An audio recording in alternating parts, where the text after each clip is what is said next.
We've got some plant mail this morning from the Succulent Source. Stick around until after the unboxing to learn more about the Succulent Source and to discover what to look for when buying succulents online.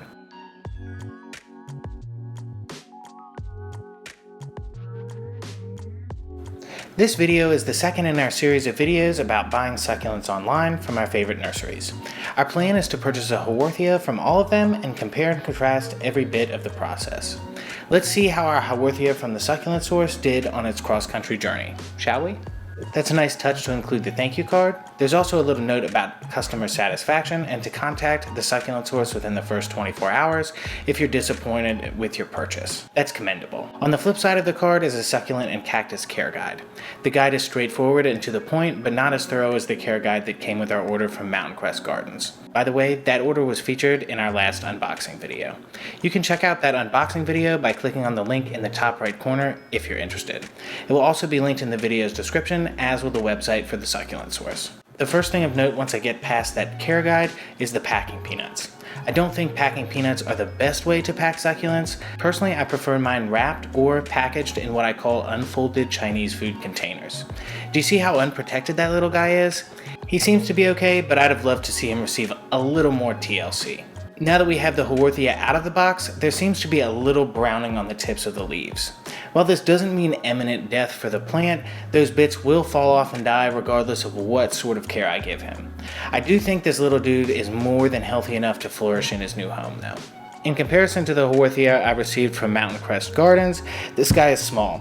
I would say the plants are in similar health, though the succulents from Mountain Crest Gardens did spend an additional 48 hours in transit thanks to FedEx. Additionally, the succulents from the Succulent Source were $3.99, whereas those from Mountain Crest were $4.79.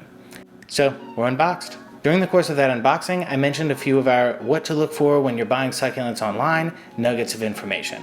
I'll just run through the full list right now. Price, shipping practices, plant health, product variety, customer experience, and deals. In terms of price, I'm impressed by the Succulent Source.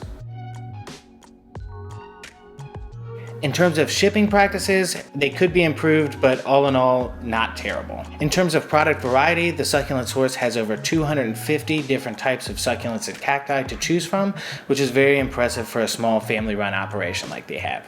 That being said, Mountain Crest Gardens did have more. In terms of customer experience, I did think that the thank you card was a nice touch. The help feature and the blog on the website also offer peace of mind for first-time succulent owners.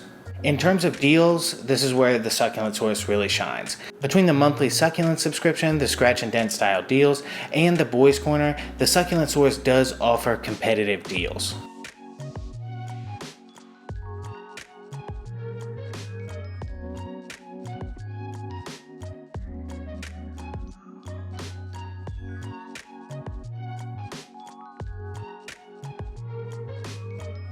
There we have it. Our unboxing from the Succulent Source.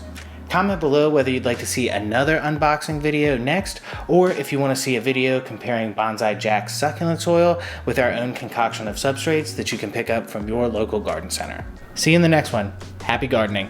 Bye.